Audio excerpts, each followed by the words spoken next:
What's up, everybody, and welcome back to the Dan's Golf World Show. We got Jay Monahan. He's in a press conference today, dropping all kinds of news, I think. Also, we've got the Players' Championship coming up this weekend. We're going to take a look at that, as well as TGL playoffs are just around the corner. But I made a pit stop at somewhere that went viral on TikTok. I'm going to tell you about all that and more right here on the Dan's Golf World Show.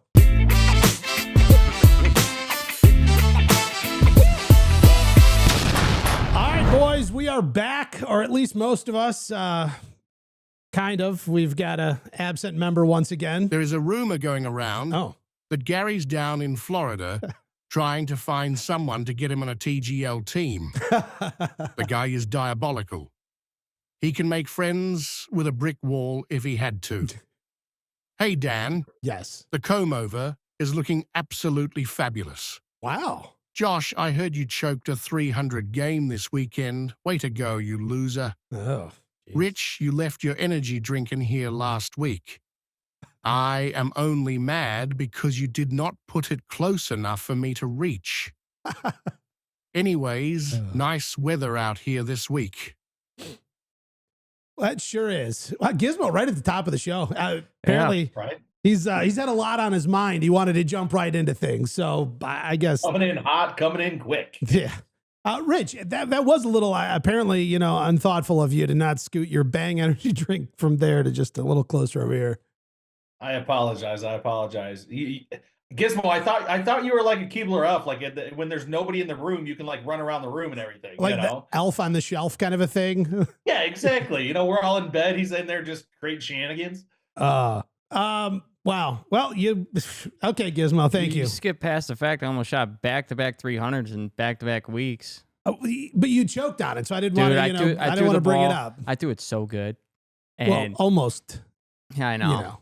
I know. Which ball was it that you missed? It was the 11th. Wow. Yeah. And I buried it, left a 7-pin. Painful? Painful. Still healing? No, because I won more money bowling a 288 because I missed the single pin. But I won more money doing that than when I shot 300, so I'm happy. Oh. I know, Rich, right? Doesn't make sense. Rich, we're jumping Josh in the parking lot to get in on some of this bowling money. Hey, guys, Jay Monahan was in a press conference today down at the Players, of course, at TPC Sawgrass. And, I'm always anxious. Of course, Rich, obviously, we could see that you're clearly at the Players. You've got the beautiful background.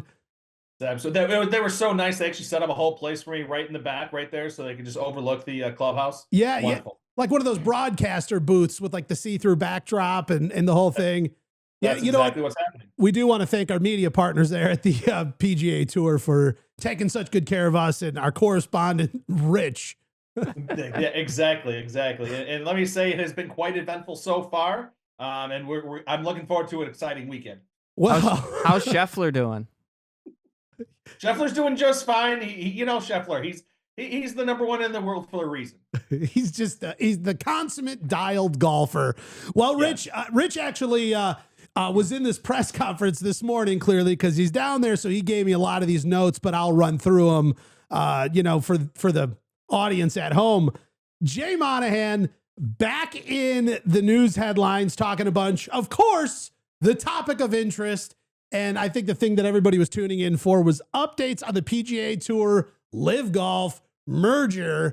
I don't know. I feel like, airlines get acquired quicker than this golf course thing working out. But either way, let's see here. We'll jump right into that. Monahan confirms that discussions with the PIF governor, Yasir Al-Rumayyan, I'm working on that one still. I'll get it. Don't worry. Are real and substantial. Guys, we have a new term. We had framework, we had a deal in principle, and now we have real and substantial.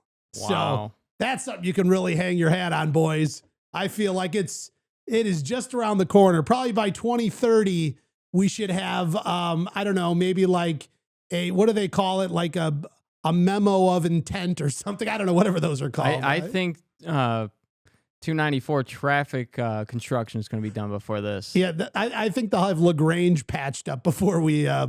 Sorry, that's way too local of a reference. Monahan's quote, "I do believe that negotiating a deal with the PIF is the best outcome. I think an ultimate deal will be in the best interest of the game and ultimately would be in the best interest of the tour." Yeah, so major news dropping there, huh? We've learned a lot today. Yeah. We've learned it's real and substantial. Oh yeah, it is so real. It's one of those like it's real, trust me, bro, kind of a thing. Yeah, it's like trust. Like trust. Yeah. You good? I'm good. We're chill. It's the exact same as the other stuff. Like, I don't know. Like, I do feel like they're getting closer, though. I think they're closer than when they first started, right? I would think so. I mean, I would like to think so.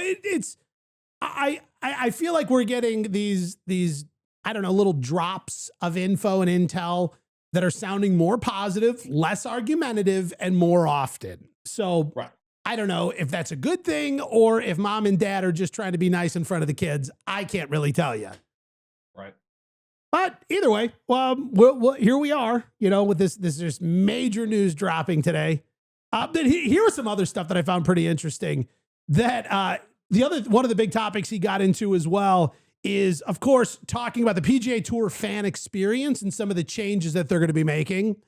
They want to focus on more mic'd up players. Oh, that's fun. Which I will say, I kind of like that. They're walking and talking. We get the kind of the fairway thing. Sometimes they got like an AirPod in or whatever, I don't know. Kind of brings you in the world. Because that's fun. Because I like it when they do that in baseball. And the guy's like in, like, for example, like Mookie Betts. He's on the Dodgers. He was playing right sounds field. like a gambling website.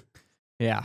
But he was on the commentary as he's playing the outfield. And he goes, "Hold on a second, guys." And he starts running. And all you hear is his chain like going up against the mic. And he catches it. He goes, "Got that one." And then one flies past him. He goes, "I ain't getting that one." Yeah, that was great because it was like as he's running, he's like, "I ain't getting to that one."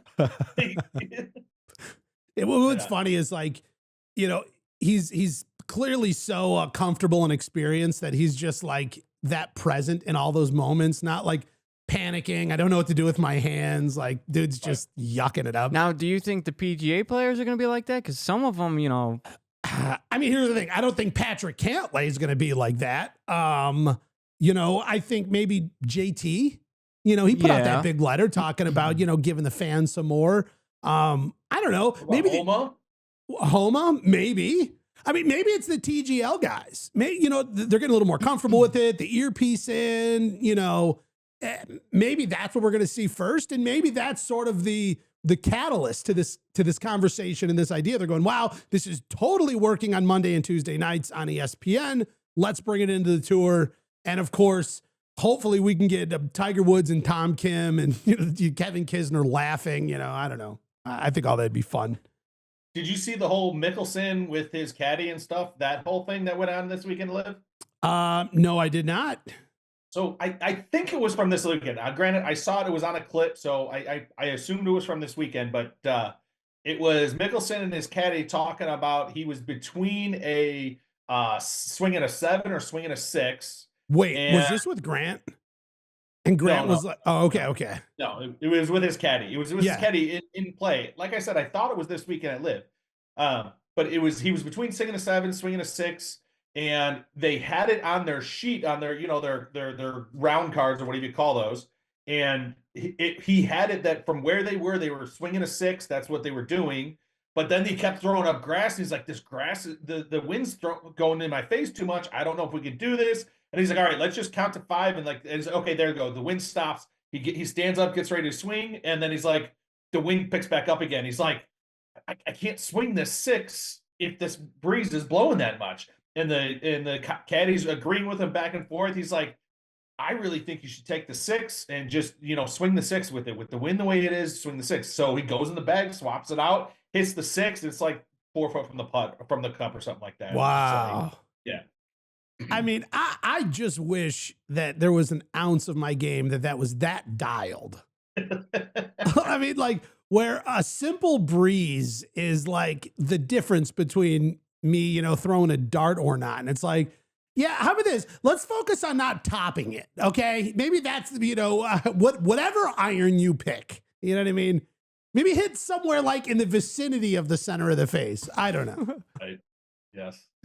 Another big topic, of course, that continually gets brought up is pace of play. And they actually announced they have some things they've been working on, as well as a new idea that I am totally on board with. All right. Something that's been circling around is the talk of letting these guys use rangefinders. We've kind of talked about it a little bit in some past shows, but what they're saying is that it's becoming more real, and they're actually going to be testing it at a few events this year. They've been testing it on the Corn Ferry Tour. What's there to test? Yeah. What are we like? What are we testing? Like, do they know how to do it? Do they need tech support? Like, you know what I mean? I have a opinion about that though. I feel like that's not going to do a difference with their amount of time that they take. Maybe a little bit, but these guys, they're so good, and their caddies are so good that they know how far everything is because they walk the courses. So it's like, here's the thing. The ball lands dead center middle of the fairway. How do you know how far away the pin is? You could have walked this thing 100 times. How do you know where you are within the space of the golf course to know that you are, if we're talking down to gusts and puffs of wind having that big of, a factor on your swing, you want to know down to the exact yard. So that's where we get into the thing where they have to go find the nearest sprinkler head, which could be 10 yards up, 10 yards back. The caddy usually goes to it, starts stepping off and taking paces to get even with the ball. And it was 10 paces. So that thing said 200 plus 10. We're at 210 from here. Now we're going to start looking at the wind. What they're saying is, let's get up to the ball, pull out the rangefinder, shoot it. Boom, we're at 210 instead of all of those steps necessary to get that number. Does a rangefinder do the wind too? No, but it's just that entire first step of the process of getting your exact yardage. Instead of going to the sprinkler head and pacing it off and doing all that, you just step up and shoot it. And most likely the caddy will probably have that rangefinder in his little pouch for his caddy bib and steps right up, boom, shoots it, number. So, I mean, even if that's shaving off 20 seconds, you imagine 20 seconds times whatever these guys are shooting, par 72, some are under, some are over, obviously, times a field of 120 guys, times 4 days. Essentially, we're going to end up saving like 6 light years with the amount of tournaments and players we have. Light years is not time. I don't think that was the correct reference. Question. This 4-day event's now going to be about 6 hours total. Yeah, that's it. Is this an unwritten rule in golf that you don't like range find how far your putts are? Because I've never seen that, but I've always thought about it. Like, I have a rangefinder. I could get down where the ball is, shoot the pin. Yeah, you don't see guys. Well, okay, you don't see guys doing it on tour because they can't use rangefinders. So I wouldn't know if they would do it because we don't get to see them do it at all. A lot of the guys step it off, but I think that distance number only means so much because you have so many other factors at play. Like, your iron is flying through air, and then the wind is sort of your battle, and then maybe some elevation. Whereas a putt, you've got uphill, downhill, undulation, whatever. I don't know. Maybe it would be. Maybe next time we're out there, we all start lasering our putts. I would do it. I mean, here's the problem. I know. Let's say, for example, like Maya 8 irons going, let's say 170 or something like that, give or take. And so I know if I sort of take my full swing, that's going 170, hopefully, all things considered. I have no concept like, oh, that's a 20-foot putt or whatever. Like, I'm still using the same club, and I don't really know how far back it's supposed to go 20 feet. I don't know what I would do with that information. Right. Not sure it would help. Hey, but here is now, okay, rangefinders, one way to speed up pace of play. They have one other idea, and I love this one. It is through sheer humiliation. Okay? The PGA Tour is resorting to humiliation. What they're going to start doing is putting out stats and data of the shot time per player and their average, and then posting it.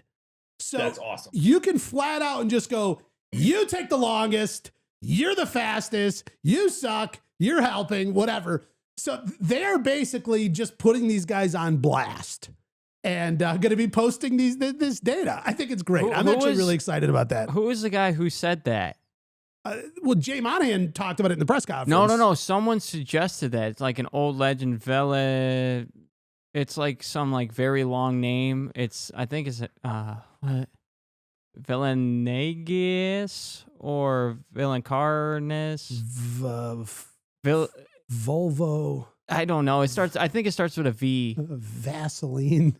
I think it starts with a V. Gotta be your Bulls. Either way, I'm gonna get push notifications or whatever if possible on this list. I want to know who's at the bottom, and I feel like this is gonna be so fun. Just flat out, the best way for corrective behavior is just flat out embarrass the person who's doing something wrong. Well, and what's cool about this too is now you got all the people with aim point. It's like, there's going to be people that are going to break down, oh, this aim point means this, and this is the, so like these 7 guys use aim point and their average time is more and blah, blah, blah, like yeah. that. And then there's going to be guys who are like, actually, if you look at the percentage of aim point users are the faster ones. And see now, yes. Oh, this is going to start a war. And Lucas Glover's going to be right in the middle. Well, didn't Morikawa say something about that too in the press box? Yeah, well, because Lucas Glover originally threw shade about aim point, and he said, it hasn't helped anybody. It takes too much time. Colin Morikawa, who uses aim point, comes back, and he was like, I think you're totally wrong. It's revolutionized my putting. I think if we should get rid of anything, we get rid of the super long broomstick Bernhard Langer putters like Lucas Glover's using. I don't know that Lucas Glover responded to that or not. At least it hasn't gone viral. So now if this data's out there, it's just going to be more snipes back and forth with people, Which, to be honest, that is what I'm here for. That's what I want. The drama. I want the shade being thrown. I want all of it. Can you imagine like playing with Tiger and he's like, oh, I got the slowest dude in the tournament. Oh, dude. He's like, put him at the bottom of the list.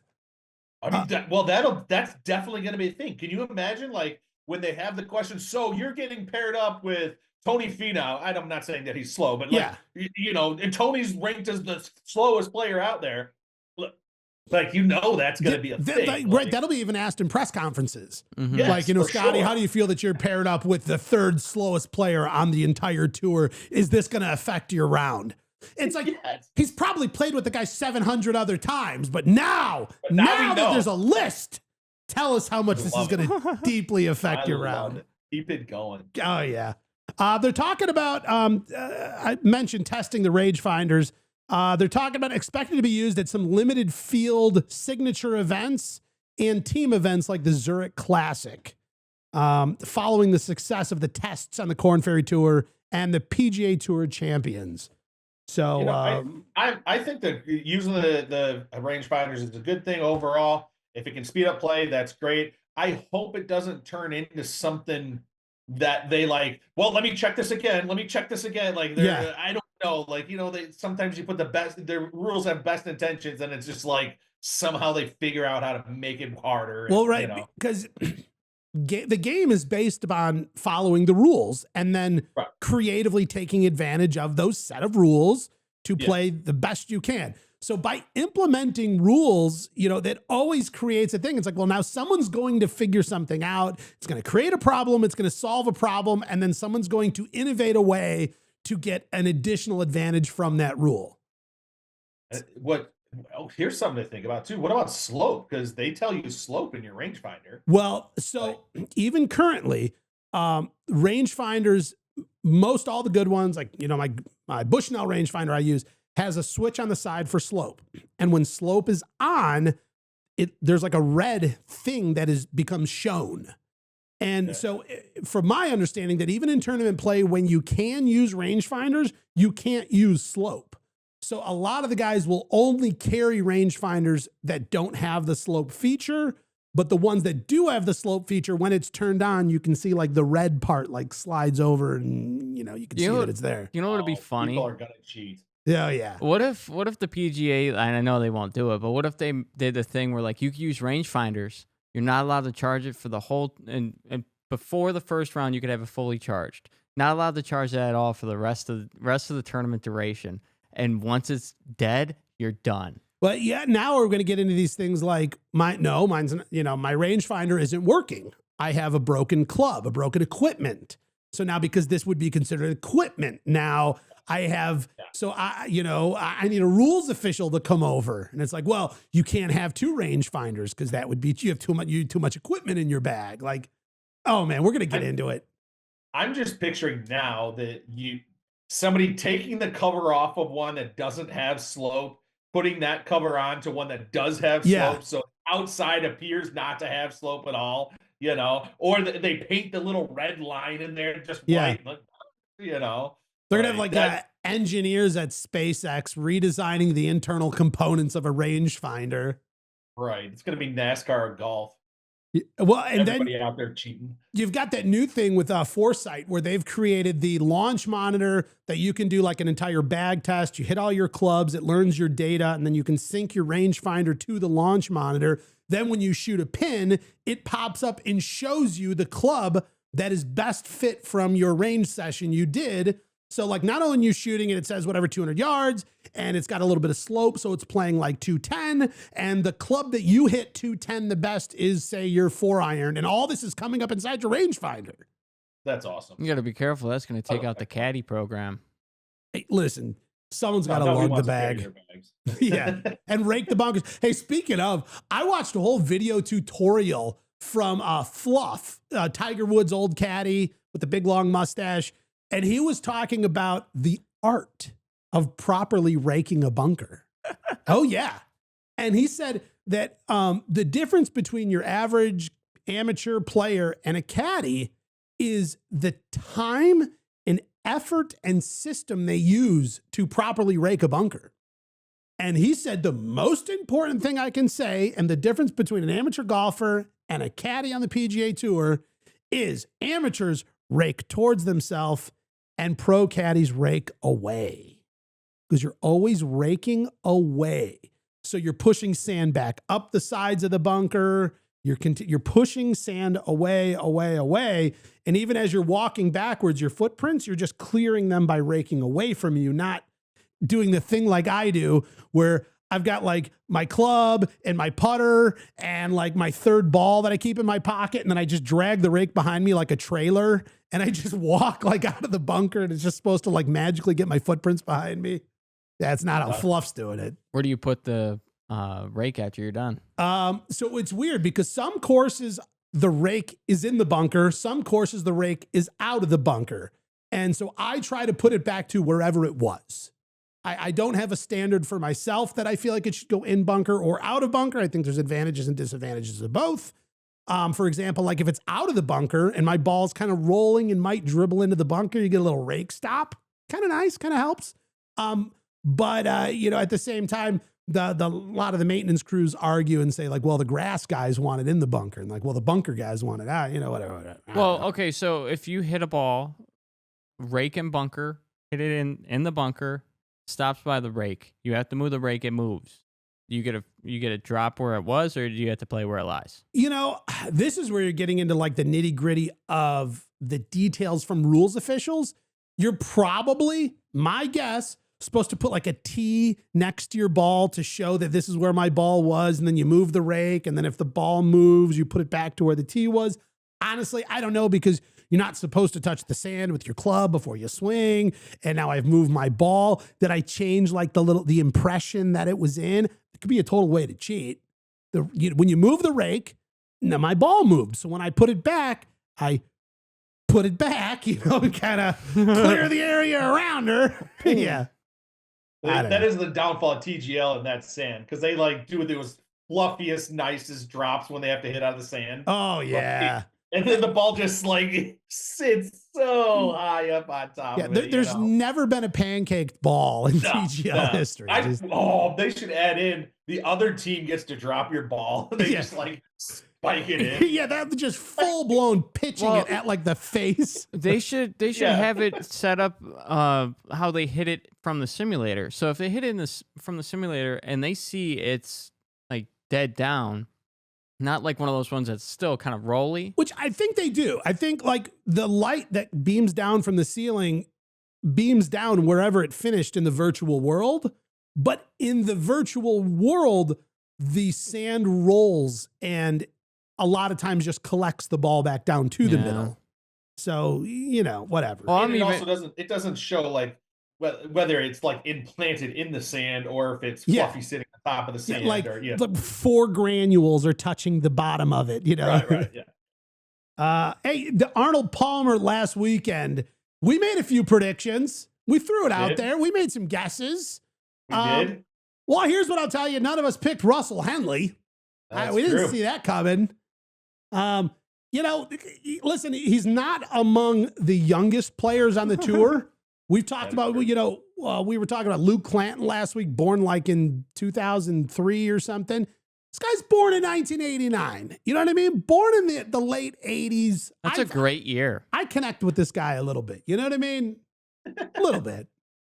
Yeah, Rich, you're a decade before it. I don't know if you connect or not. I connect, 83 is good. No, 89. He's 89. He's 89. He's 89. I have like a hair in my eye. I don't know what's going on here. Ooh. I know. Well, it's like not in my eye, it's just like floating. Is that comb over that Gizmo's been talking about? Shut up, Gizmo. Don't you start with me right now.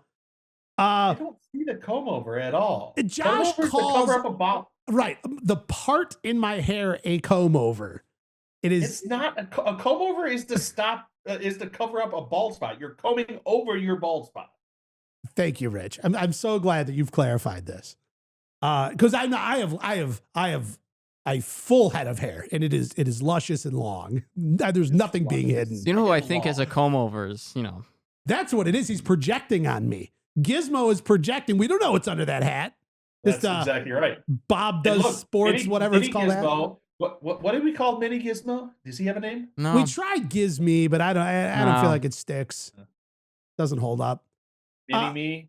Hey, so looking at our predictions from last week, though none of us got it correct, let's kind of run through how well we did. And here's what I'll do for added suspense. Thank you. And for Gary's sake, while we're still using his same poop picture from his ski trip, even though he's in Florida now, we're going to go second place in our. Oh, yeah, we are. Sure, was taken on the toilet. Yeah. Second place in our guessing finals matchup here. I went Scotty Scheffler. He went tied for 11th, 4 under. Third place, Gary took Rory McIlroy, tied for 15th. Josh, you got 4th place, Ludwig Oberg, tied for 22nd, which leaves only Rich, the winner this week, choosing Keegan Bradley. Even though he looked at the opening scores when he chose him, it doesn't really matter. We won't put an asterisk next this one. Tied for 5th because you know what? We love us some Keegan Bradley. And Josh, even though the picture you shows doesn't have the full stash, that smile is there and he looks happy as could be. And Rich, you're smiling just like Keegan Bradley right now. What a great call. For sure. Still didn't win. Thank you very much. I was Keegan all weekend long. It was a bummer that he dropped so much in day 2, but I mean, really had a strong finish. So it's because you jinxed him. I mean, 5th place, that's pretty good. It's not first. You know what, though? It's also, Josh, not 20 seconds. So, you know. I don't even think I've came close at all. We were brainstorming some ideas before the show started about making this a little more interesting, creating some sort of an ongoing game. So I think we're going to develop something. We don't have it all worked out yet, but a way where we can sort of keep score within our predictions throughout the course of the season. I want to make it interesting because if we do something like that, there has to be a prize for the winner, but a consequence for the loser. I mean, that's always the fun of it, right? You just do fantasy at that point then. I've got the perfect consequence. Go on. Open, close at a bar, and then or open and close at like a Waffle House or breakfast place or something like that. And then like you got it, every pancake you eat knocks off 30 minutes every. Wow. I hope I lose. Josh is out of here in 45 minutes. Man, that's fun. Yeah, so I'm up for it. Let's come up with a game. We'll keep everybody posted how this comes together. And hey, if you got some ideas, maybe throw them in the comments and how we could run this internal game here of terrible predictions each and every week that none of us have once got even remotely close to first place. Top 5 is close. It is, but you know what I mean. If you're not first, you're last. Ricky Bobby. Thank you. It is close. I'm standing by that. It's by far the closest anybody's ever gotten. Collin Morikawa, which nobody had picked as a one of our house choices here, looked really good. Went into Sunday leading the round. Early dominance. Morikawa began the final round with a 1-shot lead and maintained control for most of the day. The turning point, a bogey on the par 3 14th hole, coupled with Henley's birdie, narrowed his lead. And a decisive moment was on the par 5 16th. Henley's chip in for eagle shifted the lead, and Morikawa couldn't recover. Morikawa's post-round reaction, he skipped the media interviews. Oh. Yeah. He didn't. Don't mic him up. Yeah. You know what, though? I feel like it hasn't been so breaking in the news like when Rory skipped the U.S. Open press conference. But either way, a decision was made.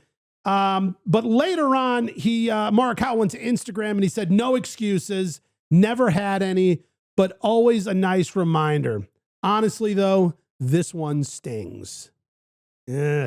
Which unfortunately continues Morikawa's well over 500-day winless streak.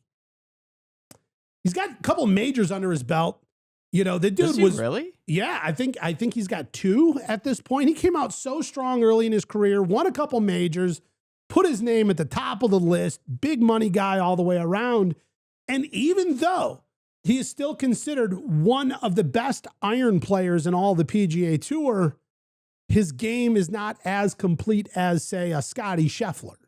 And even though Scotty looks at Collin Morikawa as one of the greatest iron players, it is about having an entirely complete game. Collin went in to Sunday with only a 1-shot lead, right? I believe so. And then, yeah. But I feel like on Saturday he had a lot more than that. You know what? I don't have that in my notes, so I cannot confirm nor deny. The only thing I can confirm is that he skipped a press conference because that is written down. No, like I felt like Morikawa had a much better lead, and then just kind of, as the weekend went, just kind of let it slip away. Some other interesting news coming out of the weekend. Rory McIlroy went into the weekend with some new clubs and left the weekend back with some old clubs. So he decided he wanted to throw some of the new TaylorMade gear in his bag and jumped in with the new QI35 woods and driver, and then shifted up a few of his wedges, yada, yada. A lot of this came from him switching to the TP5 golf ball. Used to hit the TP5X. He talked about he's trying to work on some spin issues, and so switch his ball. Now he's got to switch equipment to match up to the spin of that, and rolls around to Sunday and says, screw all of this, I'm going back to the QI10.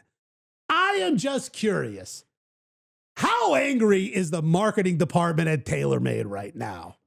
They're like, we're trying to push some new product. Rory, we back the truck up once a year to the front doorstep of your Jupiter house or mansion or whatever you got going on there. And the breaking news is that you don't like our new stuff. You want to use the old stuff. Coming just about a week after he said his favorite club on the planet is the old M2. These guys got to be pulling their hair out. I got to imagine this dude's going to end up on like Srixon by next year. I'll tell you something. He's not the only person that had like weird equipment issues. What else we got, Josh? Bryson this past weekend, it's like he was in an interview. He's like, yeah, I don't have a golf ball right now. He goes, the reporter goes, what do you mean? He goes, I'm working on my spin. I don't have a golf ball that's working for me right now. He's got to be on staff somewhere for a golf ball.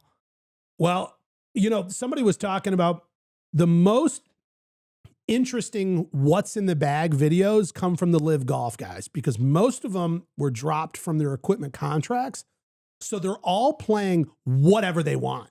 Like they're not just TaylorMade, top of the bag to the bottom, or whatever, Callaway, top of the bag to the bottom. So like they were going through Sergio Garcia's bag just coming off the win this weekend. Dude's all over the place. He's got Titleist driver, like a TaylorMade 3-wood. He's got like backyard golf. For real, because he is not beholden to one particular brand, he really does get to be like one of us who's like, man, I love the way this driver feels. Thrown in the bag. Ooh, I got these new irons playing really great. Throw them in the bag. Hey, I went on Amazon and found this wacky new putter. I'm going to try it out and do whatever I want. I don't care because I got paid $700 million from the LIV that it's all right that, whatever, Cleveland Golf dropped me from my wedge contract. Not really concerned. Is Cleveland? I barely even see people hit Clevelands. Are they like Some people say they're the greatest wedges in the game. Other people think they're garbage, but they're a part of the Srixon family. Wait, what are my Vokies then? Vokies are part of the Titleist family. It's a Titleist Vokey. Because I think those are the wedges I bought last year. Yeah, Vokies are great. Yeah. Is it fair to say that as far as like every single club out there, you have some people that say it is the best in the world? You have some people say top flight clubs are the best in the world. Sponsor me. Yeah, see, there's even one person who says that. Love my Proving top your flight. point, Rich. Top flight clubs or balls or all the above? They made this top flight like gamer ball, which is like a double dimple ball. Ooh. And it's actually not bad. You hit it phenomenal? Mm-hmm. Yeah. And then when you go to a different ball, it's just out the window? Yeah. Yeah. But I heard that Maxim, right? Is it Maxim? Is that I didn't realize what's going on. The Maxim brand? They have a ball that's supposed to kill slice. Maxfly? Maxfly, yes. Maxfly. Yes. It's the slice killer, huh? Yeah. That's like when guys are putting Vaseline on the club face. They're like, oh, this'll do it. Is that legal? It's completely illegal, but most people don't play in any form of a legal format of golf. Anyway, listen, kicking the ball away from the tree roots so you don't break your 8-iron is also illegal, but I'm still probably going to do it. So I'm not saying I Vaseline my club. I'm just saying I don't play by every single rule every time. So you're saying when I golf against Gary, finally, should I try it? Oh, you should bring a tub of Crisco. Yeah. And those double dimple top flights. What does Vaseline do? It's going to make the ball slips off the club, right? It doesn't grip. I thought you wanted to grip the club so you get the spin. To be honest, I have no clue of the science. It does less spin. But in some way, I don't know. Maybe the ball doesn't come off as hot. I don't know. I'm looking forward to the day that I can tell a difference between what the different clubs do. I hit so terribly. It doesn't I don't know. Like they're all basically the same size and shape. Like, and they still go all over the place. I had a period in my iron game where I had different distances for, pitching wedge, 9-iron, 8-iron, 7-iron. And then once I got to like 6, 5, 4, they all just went about the same distance. They all just kind of went like maybe 180 and way over to the right. Like there was no difference. It was just, hey, this one that goes 180 is even harder to hit than this one that goes 180. What are your thoughts on hybrids versus regular irons? I think that a hybrid is a very fun utility to have in the bag. I have one in my bag. I'm kind of in between rotating it. I've got a 4 hybrid and a 4-iron in my bag right now. I've got one too many clubs. Everybody leave me alone. Like I said, we're all kicking the ball away from the roots. Okay, just shut up. But I think the thing that gets confused a lot is people think that they are the same thing. And a 4 hybrid is not a 4-iron. And you're going to get you're most likely to get more distance and you're going to get more lift out of the ball, a higher ball flight. So it's not like from the hybrid. Because really is you're hybriding between iron into wood. And so you're not going to get the performance of a 4-iron. But like when you get into that deep grass, like sometimes it just feels nice to have something like to look at down there and something you feel like isn't going to just like dig into the earth and screw you. But I don't know, like I've been a hybrid guy for a very long time. I haven't trusted the 4-iron, and I played yesterday, and we'll talk about this. Played the first outdoor round with a 4-iron in my bag in probably 4 years, maybe. I kind of like it. I'm feeling good about it. I don't know. And it was our first round outdoors in the Midwest. What it sure was. Speaking of, Freddie Couples was talking about, he went hybrids like all the way up to 6-iron. He's like, I don't have the swing speed that I used to. I can't compress the ball like I used to. So I've went to this like hybrid iron set. And it might be even higher than that, but I believe he's hybrid like all the way up to 6-iron or maybe even more now. I feel like a bunch of old guys have that though.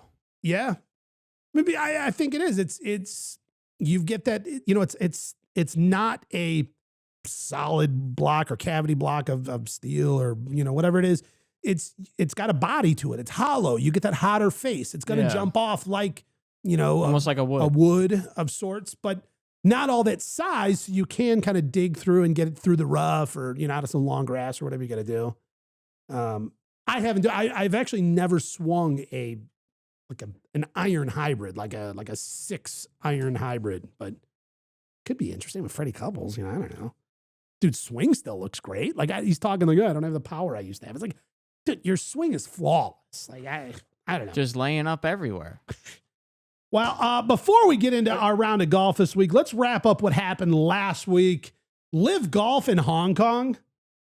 Did you guys tune in for the entirety of that match? I didn't see a single second. Was it on? I think it was on in the middle of the night, right? Like that wasn't like a daytime broadcast? Well, I was watching it early morning. I don't know if it was a replay or whatever. It was at like 6, 7 in the morning. Well, Sergio Garcia finds himself back in the winner's circle again. And, Sergio Garcia has had a hell of a career. And he was sort of among the people that are like, well, he's sort of on the later half of his career. So why not go sign with LIV, take a big final paycheck and ride off into the night. Phil Mickelson was another one of those guys that kind of claimed that about. But I think it's fun to see some of these older guys keep the game together and go out and beat the young guys, take first place. It's inspiring, Sergio Garcia. I am thoroughly inspired by you. A lot of people are asking, does this give him a look for a captain's pick for the Ryder Cup? That's what he's saying. He wants it so bad. I think every golfer wants it so bad that it's like the crown jewel of playing professional golf. But wasn't he on the team before, though? He has. He's played Ryder Cup many times, but since LIV, in the European rules, I think the U.S. has made like adjustments. Like whatever, captain can pick whoever, do whatever you want. There was, last I heard, the Europeans are like, well, no, we're still sticking with PGA, whatever. Yeah. I feel like all their top European players, of course, you got Rory, but like Rahm. Yeah. Didn't Rahm play in the Ryder? It was just before he signed his LIV Golf deal. So the last Ryder Cup was pre-LIV Golf deal, which is why shortly after that, Rory comes out and he was like, well, no, before John Rahm left, Ian Poulter's gone, Sergio Garcia, both guys who played on the European Ryder Cup team. He's like, well, your decision's your decision. There's consequences that come with that. John Rahm goes and he's like, well, I mean, listen, guys, I think, we got to consider all things here because we want to win the Ryder Cup. They're like, yeah, we don't need Ian Poulter. Get him the hell out of here with his weird pants. Like John Rahm's gone. Terrell Hatton's gone. I think we should really sit down and think about this one.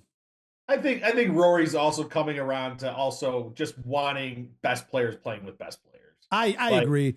I think in the very early days, all of this news was so shocking. His life was built around this dream of the PGA Tour. I think he was so invested in it, and it probably hurt him and his dreams and this sort of like perspective of reality and everything he had been building, and he took a side. And as time has gone on, it's like, I think he was like, there's no point in having sides. I've taken a bigger sort of global perspective on golf. And ultimately, as more and more players keep going and this thing gets messier and viewership is going down, I think he took a very realistic approach at his point of view and said, I'm done. I'm done fighting. And in fact, if I'm going to, which isn't helping, what I'm doing is not helping. And I think, as Rory McIlroy, a spokesperson for golf worldwide, the best thing I can do is try and solve this situation we have found ourselves in. And I will say I commend him for that. I applaud him for that. And I particularly appreciate him because he laughed at my Keegan Bradley joke about his mustache last week. So yeah, I'm a big Rory guy. I think he switched up after the U.S. Open loss, though. Some people when they lose like a cat, it's life changing. If you can't beat them, you join lose them. The U.S. Open, same thing. You can't beat them, join them, type of thing. Yeah. Well, the other thing too, think about Rory was offered a big bag to go to LIV. Allegedly, but yes, there's no way. Of course he was. They sent the letter to everyone. They offered everybody big bags. Yes. Of course LIV wanted Rory to go over there. That would have been and so for I could see part of his being mad, being upset with people leaving because he believed in PGA. He wanted to, everybody to stay PGA. And now he's all these people are taking the big bag and I didn't take the bag. So I would just love to know the number. I mean, they're saying, Phil Mickelson. Bigger or smaller than Rahm? I think it has to be much bigger. Oh, yeah. I really do. I mean, there was talk that Tiger was offered something around $1 billion, potentially, allegedly. I would say the question is was Rory's bigger than Rahm's, or was Rory offered Rahm's and then Rory didn't take it, so then Rahm got an increase? Ooh, they're like, well, some budget freed up. Right, exactly. We had this set aside for here. All right, Rahm, come on over. These numbers are so unfathomable in my mind. It's not I don't know. I can compare. I understand when the price of eggs goes up. That makes sense to me. You know what I mean? I know what they used to cost. I know what they cost now. And an omelet is more expensive than it used to be. I can, in my mind, wrap my mind around the difference between 400 million and 800 million. But about twice as much. Thank you. But how many pallets does that fill? Or is that a duffel bag? Or is that, I don't know. I don't know what that looks like. Pop quiz. Anybody know how much Sergio Garcia won this weekend? 4.2 mil. How much? 4.2 mil. Wow. My note said 4 million. Was it 4.2? No, I was just that was guessing. a guess. I didn't even look down. Oh, nice. I actually thought you read the notes. No. 4 million bucks, which is unbelievable. I saw this thing and it was showing comparison to winners and that. Arnold Palmer, we got the Arnold Palmer that was last weekend, right? They said that Arnold Palmer in his entire career won 3.2 million. One of the greatest golfers of all time, won an unbelievable amount of events. His entire career, all of that, won 3.2 million.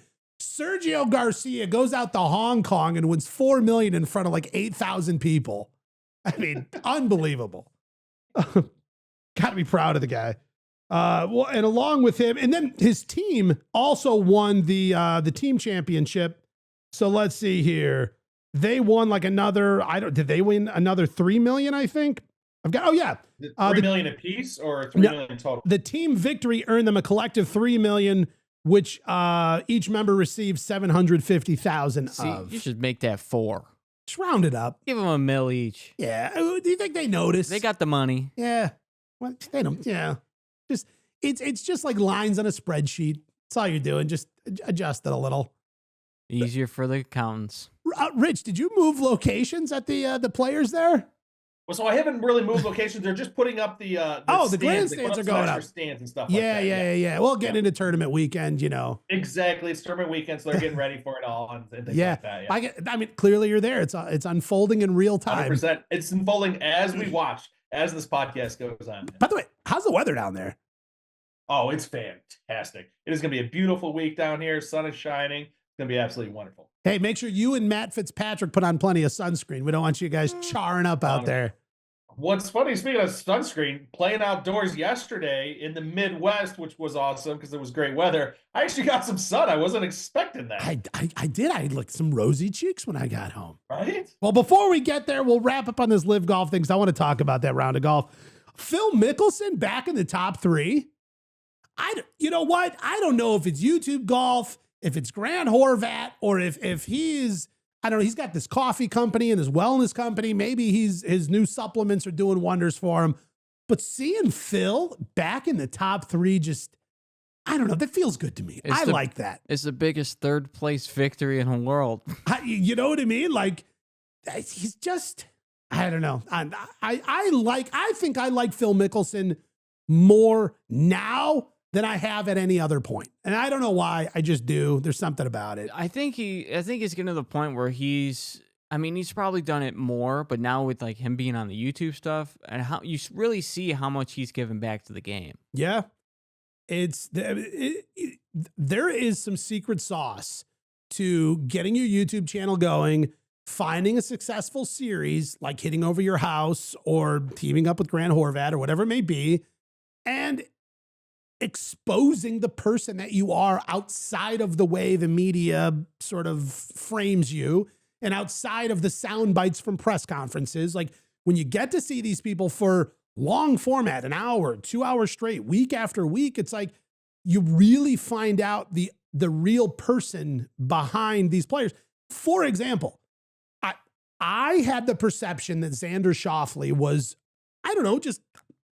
like not a giant personality of a guy. I'm not saying like a boring guy, a lot of fun to watch golf, but when he's on the golf course, the dude's dialed, doesn't say a word, not like a big high fiver or like thumbs up guy, like, Phil like or whatever. To himself guy. Right. He's just like, boom, laser focus in the zone. So I just thought that's kind of who he was. You find out later on, he's going on Barstool, he's going on Bob Does Sports. The dude's hilarious. Later on, find out here in the press conferences, the stuff he said back to me, talking about big blank Rick, tapping him, slapping him on the back. I'm like, the personalities are there, but what you get from the compact point of view of a tournament weekend is not the whole story. And I think we've learned that from Bryson DeChambeau. We've learned that from Phil Mickelson. And now some of this behind the scenes stuff, more we're going to see with Xander Schauffele. We're learning it from guys like him. And even Scotty Scheffler, like, we're seeing him. He's doing stuff with the Foreplay Pod guys and stuff. It's like, there is more there. It's like you're looking at Michael Jordan in Game 7 is very different than Michael Jordan at the craps table. I'm probably guessing. You know what I mean? Well, on to some of the absolute most important golf that happened this week. Yesterday, Rich and I were out on the golf course and we played the very first round in Illinois of the season. Warmed up a little bit, got up to a balmy 67 degrees there. Amazing. Kind of a little bit later in the round. Skies were, pretty clear, nothing crazy. A breeze. We didn't have wind, maybe a breeze at most. Beautiful. What a day. Rich, how electric do you feel today having gotten out and playing some hometown golf this week? Oh man, it is like so good to get out there. And of course, being in the Midwest, as soon as you hit 60 anything, yeah. I mean, our brother was out there with us. He was wearing shorts. He was straight up in shorts. He showed up in shorts and it was like, all right, it's not that warm. Yeah, because when we got there, it was like 41 degrees in the parking lot. Like he didn't care. Wearing shorts. It's getting up there today. I want to feel that 67 degrees on my hairy Midwest legs, and he got every ounce of it. Man, I'll tell you though, I am definitely not in golf form at all. I am sore today. Are you? Oh my goodness. What hurts? For sure. Just the upper back, like shoulders area, just really from rotating a lot, Not like your legs? See, I'm not good enough to activate my legs enough. So I don't use those. Like they just kind of stand there, But no, I'm working on my swing, so it was great. Really working on the rotation, so that's kind of the first thing. I know I'm gonna start as soon as we get this sim built next door. That's gonna be the best because then I'll be really working on all that. But talking about the holes, talking about getting out there is absolutely beautiful. It was crazy. It was probably the wettest golf course I've ever played. Yeah. It was wet. Yeah, car path only. I mean, obviously, nothing's dried up here yet. Like we've had snow melt, we've had rain, we haven't had sun in like 6 months. It was squishy. It was squishy to the point where like when you stood there to hit your ball, even if you're in the fairway, you were sinking down a half inch to an inch. Oh yeah. Just because you're standing there. It was so soft. So I couldn't imagine if I'm so glad it was cart path only, because I could imagine just the soupy, muddy mess it would have been if people are driving around. Oh my God. There's nothing worse than that. Cart path only or driving through soupy mess? Just the soupy, muddy mess. I will say, like, during the middle of the season, you know, when I'm playing a couple days a week, whatever, I get a little more picky. I'm like, you know, it's so wet out. Maybe we just wait a day, it'll dry. When you can get some early March golf, I would have golfed in hip waders, like I'm duck hunting out there. Yes. I would not have cared. If it is warm enough and they're letting us play, I will stand in muck to get out there and play a round of golf. So my standards are far lower in the early part of the season because, man, outdoor golf is it becomes so important. Here's the thing. I feel like there's certain things in the Midwest that we enjoy more than most people. For example, another one is grilling. We love grilling. You can't do it all year. Some people do. Doesn't count. Generally speaking, when the weather turns, you crank open the garage, you drag out those rickety wheels on the Weber grill. That don't work. Yeah, it don't work at all. You got the dust thing is like spilling everywhere, and you are excited to just start basting some chicken thighs. You're pumped. Golf, the same thing. Like, we're not golfing all winter. It's not like, oh, well, I'll golf next week. There is no golf next week. Like, we don't know when golf is. Like, so when it finally comes, we're throwing those shorts on when it's 41 degrees in the parking lot, and we're getting the hell out there and standing in the muck because we don't take these things for granted. It is special and it is important. Here's the one discrepancy I do have with private courses versus public courses. Private courses, they've got your dues, they've got your money. Their focus is on keeping this place perfect because that's what we're known for. That's who we are. So don't come out here and play golf. You'll ruin the grass. Public courses, they can only get so many rounds in a year. And every time it rains, every time it frosts, limits the amount of rounds they can get in. So they are always playing the balancing act of, can we make money today or will it cost us more to clean up the mess that golfers would make by having them out there? And the moment that they feel that it tips over the way of saying, we can make money, get them out there, let's play golf. I love that attitude. I love that spirit. Like, hey, it's a mess, car path only, go ahead and get out there. Private clubs like, no, we're going to keep it closed till mid-April. It's like, what are we doing? This isn't a grass club. It's a golf club. Like, come on. Yeah, sorry. You guys have fun though? Yes. We need to have Dan's rant of the day. Like, yeah. We need an undulation counter and then the Dan's rant of the day. Yes. Which, speaking of playing on a moist sort of still recovering from winter, greens were a little difficult. You know what I mean? Oh man, they were slow, but yeah. And then started drying up a little later in the day. So like you would catch like a slow point and a fast point and, you know. Were they hard too? Like when you plop No. down? Very soft. Like if the ball is even like on a sort of a soft flying in little wedge chip shot, you're still leaving a pitch mark. Like it's very soft. There were several times that our drives into the fairways just went boom and like just stuck straight in. Like, oh yeah.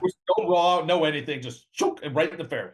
I was riding in the car with Joe, our other brother, and there were multiple times where his drive was plugged either a half a ball deep, or in some cases it was plugged the full ball deep.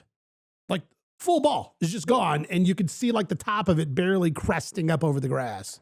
So if you're playing PGA rules, whatever, blah, blah, blah, like, is it a play it where it lies when it's like that? Well, so I know a lot of times, like if the conditions are like that at a tour event, in the fairway only, they'll do preferred lies or lift clean in place. So you can lift the ball, clean it off, place it back down outside of that marked area. But fairway only though. I believe that's fairway only. I do not think that rule applies in the rough. And that was happening just as much in the rough where the ball is buried. That's cool though, like that there is that caveat that they'll do. I mean, because ultimately, if you hit it in the fairway, you did your job. You did your job. You did your job. You hit it in the fairway, right? So it's not my fault that your course is this. Like, I did my job, you know. Well, and it's also like you rake the bunker when you get out of it, so it's as nice as when you went in it. Right. But we get this issue of, but you left a divot in the fairway, and I hit into a spot that is not as nice as when you hit it. And did you see this weekend? Which part? Somebody hit their ball. It went in the ball made a divot mark or whatever you call it, popped out of it, spun back, and rolled back into it. Oh no. Well, but here was the thing. He got to lift, clean, and place his ball because it was his own mark. Yeah. Had it hit a mark and went to somebody else's mark, like I think that was Wyndham Clark. Of course it was Wyndham Clark. Well, and the controversy was some people were saying, no, that wasn't your mark. And they even went back to the video to review it to see, like, okay, freeze frame, that's where the ball landed, left mark, ball went there, came back. Okay, we've done a video analysis, forensic analysis of the video. We have determined that that was the mark of his own that the ball went back into. But the internet went nuts, and they were like, no, penalize the guy. He did 2 strokes, whatever, disqualify him, kick it, tear up his PGA Tour card, get him out of here, send him to LIV. So if that were to happen, he goes to the rules ref and says, hey, I think this is my same ball mark, you know, can I pick it up, whatever, blah, blah. They say, yeah, that is, you're fine. And then he plays on. What happens if they, like, check it later and they're like, actually, that wasn't your mark. Your mark was 2 feet over or something like that? Well, I would imagine that if you were given a decision by a rules official, I can't imagine that you can go back and then they're like, well, actually what he said was wrong, so you're penalized. Like the rules official said, like they're the final call, I would think. But at the same time, if they can go back and review video and then give you that 2-stroke penalty the next day, where does it end? I don't know. Like, hey, we went back 4 tournaments ago and found this weird security camera that shows your foot stepped over the line, you know. Mark at 0. Over the line. Man, well, Rich, here, predictions. Are we into golf season, or are we going to get like 3 more snowfalls here in the Midwest? Yes. Awesome. Okay, nice answer. Yeah, we are into golf season, but it's and we are going to get 3 more snowfalls. Yeah. We got fall spring 1, fall spring 2, 100%. Fake summer. Yeah. Hot as hell. Yeah. Re-winter. The question is how many rounds can we get in before the next snowfall?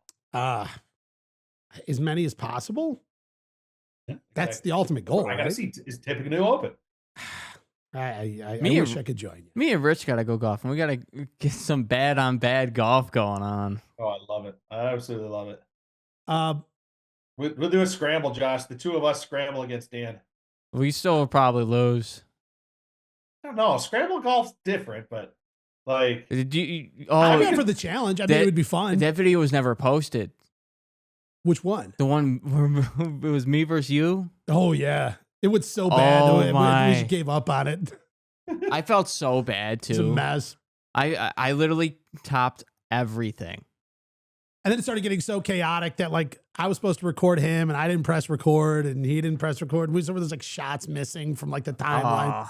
Like let's just work on something else. Right. There's nothing left here. How many balls did you lose yesterday?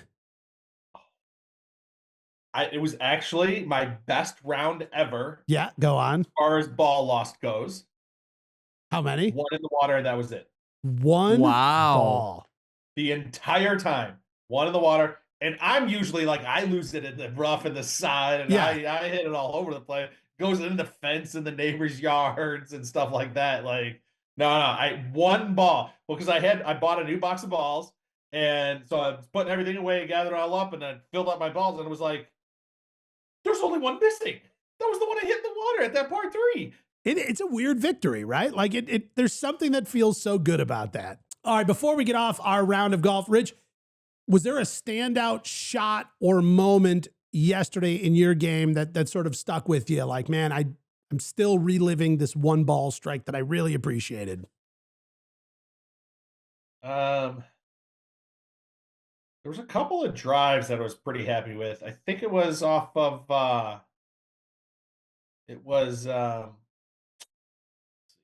trying to figure out which hole it was. I think it's one of the ones that was sits a little bit higher. I think we're on the second loop, so probably about like 6 or 7. Okay. No, yeah. I mean, I'm picturing the hole in my head very clearly. Like, big long hole, hidden driver.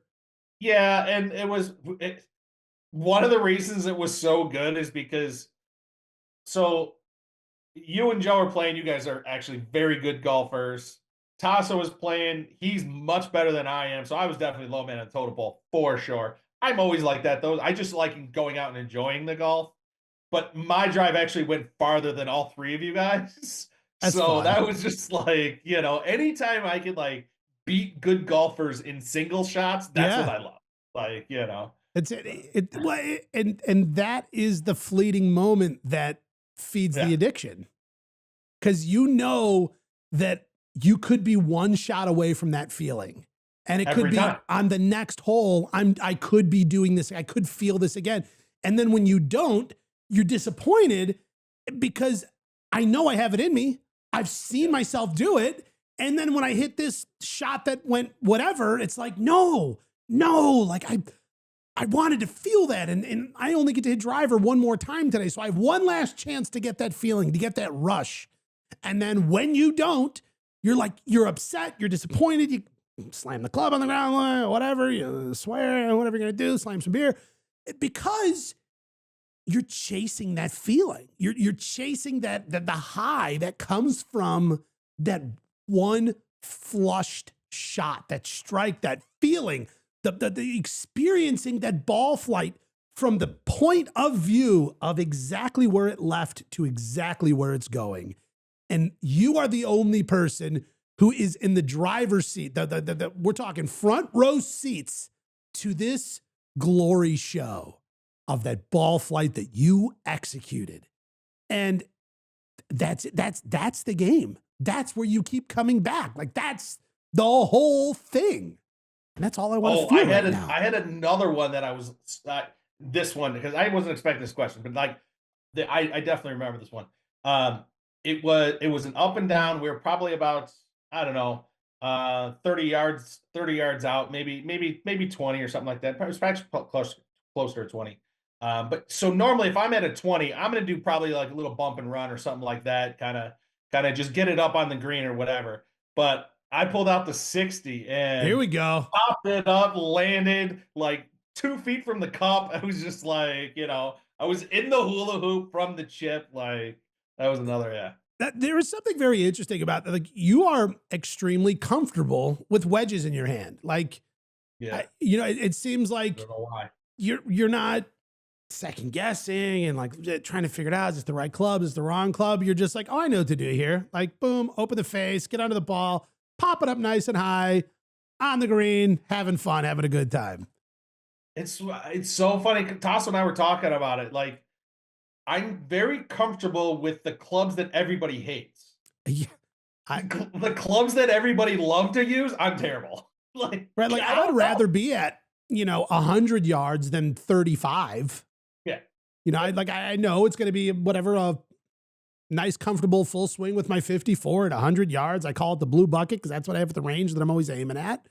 But at like 35 yards, like, well, that's like what, like 2/3 of a bucket minus this. If I add loft and open the face, like, I don't know. Yeah, you're dialed. You got it. Thank you. Appreciate it. Yeah. Fun. Well, good times. I love golf. It's great. Now, I can't wait to get the sim to have the time, because this summer I'm set up myself to have time to just blaze hundreds and hundreds and hundreds of balls to actually, like, so when you were saying earlier, like they have this they had the one where you hit your whole bag into the rangefinder and it uploads to the rangefinder and all that stuff, right? I was like, oh, that's really cool. I wonder what it'd be like to hit my entire bag and know what each club does. Right? So like when you shoot a distance, you're like, this number equals this club, unless there's wind or elevation or some other exterior factor. Other than that, if we're talking stock yardage, I know what to do here. And I'm looking forward to getting that in this year. Well, just a last thing on this. how are the course conditions looking down there? Is, compared to what we saw yesterday, the players, it's a little drier for these guys. Are they going to be doing all right this weekend? Well, you're talking about the players? Yeah, absolutely. Here, where I'm at? TPC Sawgrass, where you're at currently, this very moment. It is absolutely awesome. I was actually going to show you, I know here just in a little bit, I'm going to be moving over to hole 17. Oh, nice. The famous Island Green, of course. Which hole you on right now? 100%, yeah. But yeah, the course is looking great. It is absolutely nothing like the conditions we played in yesterday. Yeah. At all, not even remotely. They didn't have snow just weeks ago. No, their ground isn't 100% saturated. It is going to be an absolutely intense field for sure. It seems like a really big field this week. Yeah, absolutely. I mean, it seemed like here from some of the stuff I saw, the rough is looking a little long. That should be a bit of a challenge for the players this weekend. It will definitely be a challenge for that, for sure. And just the greens are running really fast. Yeah, well, and again, talk about making 17 a little more challenging. You speed up those greens out on the island. Man, that's going to be a lot of fun to watch. Yeah. Hey, Rich. Yes. Which hole are you on right now?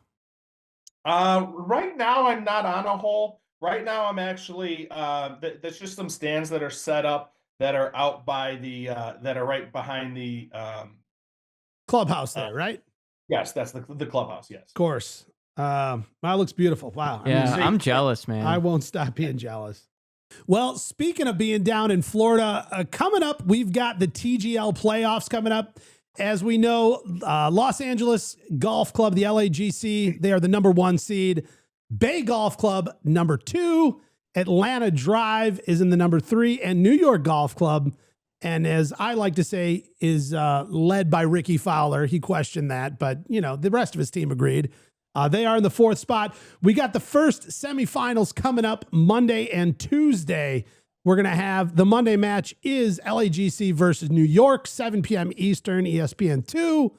And Tuesday, the 18th, we got Bay Golf Club versus Atlanta, again, 7 p.m. Eastern on ESPN. So that's you guys have predictions for who's doing what? Okay, LAGC over New York. I unfortunately, I'm probably going to have to go with LAGC just based upon their record. They had a really good season coming in the first seed. I don't know. I'm probably going to go LAGC over that. You guys think anything different there? I have a feeling Atlanta's going to pull it out. LAGC versus New York. First match. Oh, we're talking about the first match? I thought we were talking about overall. Overall? Well, let's make some match predictions and then we'll go overall. I think... See, I'm an underdog guy, but I still think LA. They just got everything working. Yeah. Rich, where are you at on that? I think LA, I'm definitely taking LA that match for sure. All right, match 2. I'm going to go with the Bay. I mean, they had an unbelievable season and were nearly undefeated. I don't know. That's where I'm going. You're taking Atlanta there, Josh? Yeah, I have a feeling because they had a really good match against Jupiter, and I just have that feeling. And your early prediction. Terrible though. Sorry. Jupiter, I get they had a good match against Jupiter, but Jupiter has not played good. Jupiter hasn't had a good match. So No. they had a good match against a team that didn't have a good match. Right. And then, all right, overall big prediction. You're taking Atlanta all the way? Yes. How about you, Rich? See, this is where I'm torn. Yeah. I definitely like the golfers on LAGC a little better. Yep. They got Tommy Fleetwood. He's my guy. You know what I mean? What do you mean? No, and and when you start telling me about his swing and I start watching it, and it's like, yeah, that's really cool. And so I like the LAGC as far as that goes. I just think that the Bay is going to somehow come out and win. You're taking them all the way. I'm taking the Bay all the way. They got Ludwig, you know what I mean? Or Ludwig, as we learned how to say it. I am in such a similar boat there because I hate ever betting against Tommy Fleetwood. He's kind of my guy. He probably doesn't even know that I have this weird like obsession with his golf swing. I mean, I like him as a person. Doesn't know that. Of course not. And I'm curious if I'll ever explain to him how many times I've watched the YouTube video put out by the DP World Tour called Tommy Fleetwood Swing Slow Motion. It's 12.5 minutes. And God's honest truth, I've watched it probably 200 times. It's embarrassing. I don't know if I'll ever bring that up or not. I was going to say, just keep that to yourself. Yeah, that's not important, right? To him. Yeah. What I will say is I would love to know if he knows if it exists. Like, does he, he probably knows. I don't know. These guys, it's just a compilation one of the tour pages made and threw up. Like, I don't, did these guys, like, do you think he's on YouTube? Like, oh, nice. DP World Tour did a slow-mo swing video about me. Like, does he know? Does he care? Well, you know what? Hey, thinking back though, maybe if you have a chance, you could tell him that. Because it's a slow-mo on his swing, and if you're watching it 200 times, you're not just watching it to be weird and creepy to find mannerisms. Yeah. Yeah, thank you. Shoulder, whatever. You're watching it to learn his swing. Absolutely. So that might be an in. He's like, hey, come on, let's go hit some balls, Yeah. Could you do it 200 times? I'm going to stand here and stare with my mouth open, catching flies. You know what I mean? See, now you just went back to weird and creepy. Again, you re-ruined it. You helped me unruin it. You were good. Yeah. And then now you're not. I'll need you there, Rich, even if you're just like behind the camera or something, just going, shut up. It's too much. You're ruining it. Just shut up. Yeah. Tommy, we need to take a short break here. Hold on 1 second. Dan, close your mouth. Get it together. Yeah. Focus. Close your mouth. You're drooling. Okay. All right. Josh has got Atlanta all the way. Rich, kind of a little back and forth, but you're ultimately taking the Bay all the way. I'll take LA. And by default, Gary, you're not here. You get New York. He wants 100%. Jupiter. Best of luck to you. Yeah, Gary's got Jupiter. He's trying to get on that team right now. Yeah. So do you think he's down in Florida, like snooping around? Well, that's what Gizmo said, trying to find a spot on TGL. I don't know. Well, he goes to these places and gets on the simulator teams. Yeah. Well, could you imagine? They're like, we do need a guy. Nick Dunlap can't sub in this week. Oh, man. All right. Hey, speaking of also being down in Florida, last time I was there, I pit stopped at a joint that I only know because of this TikTok trend that was going around. And it's this place called Vinny's All Day Cafe. And I have seen so many videos of this chicken Caesar wrap. And I think one of the main reasons it went so viral is because they have this insane ability to pack so many ingredients into a tortilla and still get it to burrito properly. You know, we see these guys fighting for their life in Chipotle, and they're getting like a second tortilla, and they're like doing this like multi-tortilla wrap thing. Not these guys. They can take a mountain of ingredients and somehow manage to get it wrapped into the tortilla. But here's what I'll tell you. So I saw things online. They're like, it's going to be 45-minute wait. Some people are like line wraps around the building. The line wasn't wrapped around the building. It did extend out the door though. So I was waiting like out on the front sidewalk. A short amount of time later, I make my way in, and then the thing still like zigzags through the place. I was probably in there maybe 35 minutes, give or take. I was a single wrap order. So as they were making some people's like 5 wrap orders, I kind of got to move ahead of them. Mine was done. Initial takeaway of visiting the Vinny's All Day Cafe, viral TikTok, whatever location. The way the sort of the proprietary technique that they use, they take all these ingredients, a ton of them, they fill them into a silver bowl, and then they take like a weird pizza cutter and they're just chopping away, taking the sharp side of a pizza cutter. Why is it a weird pizza cutter? Because pizza cutters are usually rolled.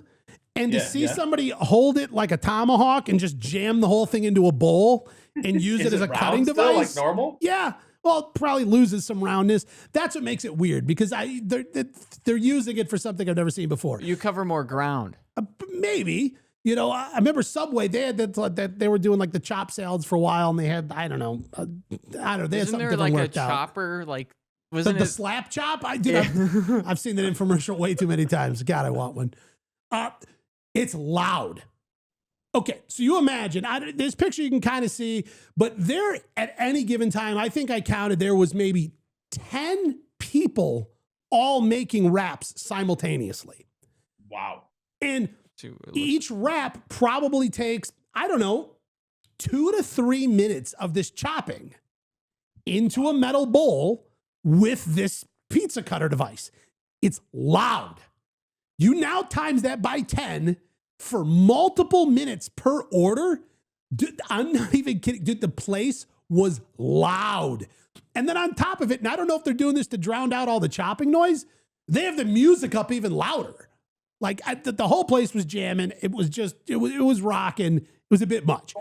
Either way. Why did it blow up? Why is everybody getting there? Just to go get loud food? Like I think sheerly because of the fact that they somehow managed to wrap all of these ingredients into the wrap and get it to close, and it works. Like, it's so impressive. Like the mountain. Okay, so you imagine like a large burrito style tortilla sitting down on their workstation. And this bowl of ingredients that have been chopped maliciously for minutes on end is dumped onto the tortilla. It stretches end to end. Like it's a mound that goes to all edges of the tortilla in mounds. And you see these guys, they all know how to do it. They're all experts at this. I don't know what the training process is. Who even knows how you get good at this? They start like mushing the ingredients and just like morphing it into this tortilla. And it's so expert level that at no point in time do you think that they're ever going to be able to execute this one. Like, no, this is the one they're not going to do. I could tell that pile's a little bigger than usual. This guy got some extra stuff, a few bonus croutons. They get it in every time. And to me, that was like when I first saw this TikTok trend, that was the part that blew my mind the most, was seeing them manage to get this mountain of food inside of a tortilla, wrapped, closed, cut in half, stays together. Wildly impressive. That's the part that caught me initially. How did it taste? Well, I'll be honest. Go on. That part was slightly disappointing to me. Okay, here we go. A couple pictures here. This is me enjoying mine. And I told them, I said, they're like, some people are like, oh, can I add tomatoes? Can I do it on the spinach tortilla, whatever? I said, I want no changes. I want it the way you make it. I don't want to throw my own spin on this thing. I want to know, I want to know how you guys are doing it. I got to have it, sort of the way the good Lord made it. And here's my takeaway. Okay. Again, honest review. I try to be honest as much as I can in the show. We're using chopped up romaine lettuce with some pre-cooked chicken, with some pre-made croutons, with a handful of pre-shredded cheese, and a big, huge dollop squeeze of pre-made bottled dressing. And there was nothing about it that flavor-wise blew me away. The amount of ingredients they fit in the tortilla blew me away. The line out the door blew me away, but I'm saying, and I'm sorry. I thought it was fine. I thought it was good. I just didn't find it to be like anything spectacular like I had never tasted before, it being all these pre-made ingredients. Was it better than a bar? Like bar food? Bar Caesar wrap? I would say flavor for flavor, I don't think there was any difference. Wow. Okay. Because that's a lot of bars use, they're not like, hand shredding cheese in the back and whatever. I don't know, whatever. All pre-made ingredients. The only part that I think would be better than a bar is most bars don't have this tortilla wrapping skill. So the ingredients aren't so, plentiful. That to me would be the part that makes it better than bar food. Rich, what do you got? I mean, do you think there's any possibility that you built it up a little bit much in your head and you thought it was going to be this great Caesar wrap and you're like, people, it's going viral, it's going everywhere. And then when you took a bite into it, you were expecting a 10 and then it was not a 10. So now you're minusing extra points. I mean, here's the thing. I have a culinary degree. I've worked in cooking shows. I love cooking. I'm very into it. I'm very into food. I tried to eliminate all of that and just take like a very present in the moment bite and just experience the bite for all that it was. And at no point was there any special flavors that jumped out at me. Like, man, this dressing is really good. It was just like, I've had this dressing before. Like, it just tasted like bottled Caesar dressing, you know, like standard restaurant style. You know, that is also my biggest knock on most Caesar salads. Yeah. Is like you're paying full price for a little chopped up romaine. Yeah. They sprinkle some Parmesan cheese and then your Caesar dressing, and that's it. Right. Like even like most house salads, you get maybe like some olives, a pepperoni, you're getting some diced tomato, maybe some onions, some bacon crumble. Like, there's a lot of places you can go. I thought a Caesar salad's supposed to have onions in it. No, not a traditional C's. It's like a 4-ingredient deal. You got the romaine lettuce. Did you just say C's? Yeah, thank you. Not a traditional C's. Not a traditional C's. Yeah, you know, it's pretty simple. But again, sometimes it does have sardines in it, though. Within the dressing. Like if they're hand making the dressing, there's usually, and they start like in the big wooden bowl, and they, you know, hit it with the sardines and they mush them around, hit it with some Dijon mustard, some oil, some egg yolk is the emulsifier, and kind of bring the whole thing home. When you're having that for a traditional C's, like that's really good. Yeah, like are they like, you know, staling their own brioche and seasoning the crouton in-house? Like, I don't know. Like, there's a lot of options you can go there. Or are they getting like the resealable zip bag of standard croutons? You know, and that's what I felt like we were having here. What do you got? Question. The tortilla. Yeah. Did it have two questions, two-part question. All right, two-part question. Was there not enough tortilla for the essence? And two, what was the consistency Thank you. of the burrito? What, or the wrap? Was it like a Chipotle, or was it like? Okay, great questions. So I will say, I actually appreciated. I think one of the things that like I enjoyed the most about it was the ratio of fillings to wrap. You know, sometimes you get like one of these gas station wraps, and you get down to the end, and it's just like a ball of tortilla. I love it. And like it's all wadded up at the end, and you start at the middle, they're cut in half, and you get through all the ingredients, and you get to the end, and you're just like, do I just eat it? Like, do I just kind of have all this tortilla? Do I kind of use it to clean up like my plate, or do I leave it behind? I don't know. I never felt like I had that point. You know what I mean? Like, you get to the end of your half, and there's still like, because the tortilla is bare, it's holding on for dear life, that you still are getting ingredient and tortilla. Like, you never lose ratio. And I felt like that to me was one of the strongest points of this wrap, if that's fair. The tortilla itself, I would say it would be like a Chipotle tortilla. Like, it's to me is good quality. It was a good wrap. You know, nothing crazy, but also not like low end and like, you know, unappetizing or something like that. I don't know. But I didn't expect just a collection of chopped together pre-made ingredients. I don't know, at a place called Vinny's All Day Cafe.